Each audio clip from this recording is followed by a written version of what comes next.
Donc bonjour à vous, bonjour à tous, je suis Gobert Mangonnet. Je vais vous présenter aujourd'hui la première partie de mon mémoire donc de master première année et ma soutenance.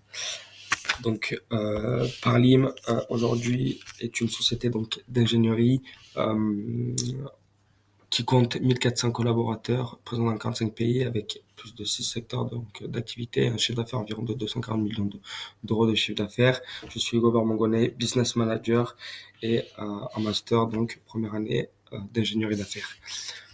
Ma problématique aujourd'hui donc va reposer pardon sur la problématique du recrutement aujourd'hui, moi sur mon secteur d'activité qui s'étend de Romans-sur-Isère jusqu'à Narbonne-Malvézy forcément. La question qu'on va se poser, c'est comment les entreprises de conseil relèvent-elles le défi critique aujourd'hui de recruter dans l'environnement et l'ingénierie, en particulier dans le contexte du boom nucléaire en France que l'on est en train de connaître. Concernant ce boom nucléaire, on est sur un programme de relance, donc France 2030, qui vient d'arriver ces derniers mois, ces dernières années. Les besoins de profils sont en train forcément d'exploser sur des profils type projeteur, automaticien, etc. Pourtant, ces profils sont de plus en plus rares et peinent à être recrutés dans des zones un petit peu isolées comme Pierre-Latte.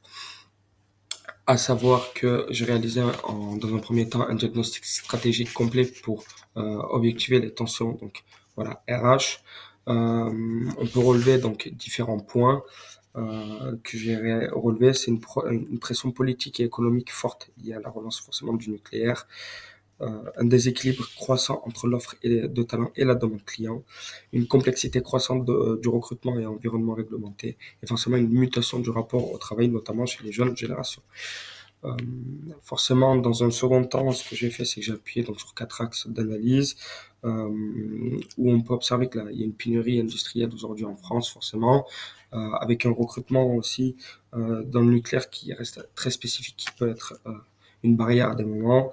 Une stratégie RH en secteur sous tension qui met à mal la facilité de recruter de nouveaux profils et un rôle des combinés de conseils qui commencent à se transformer et à se tendre vers de nouvelles mentalités.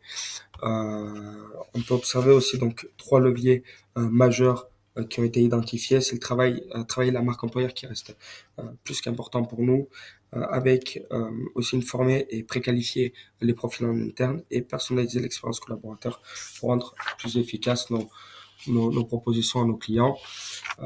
Pour terminer sur cette présentation, donc mon étude montre que Parlim aujourd'hui ne peut plus se contenter d'un simple rôle de prestataire, elle doit aussi devenir un vrai partenaire RH stratégique. Et pour finir, donc en deuxième année, je prolongerai ce travail avec des entretiens directifs auprès de recruteurs, collaborateurs, clients, etc. Je vous remercie pour votre attention et vous souhaite aujourd'hui une bonne journée.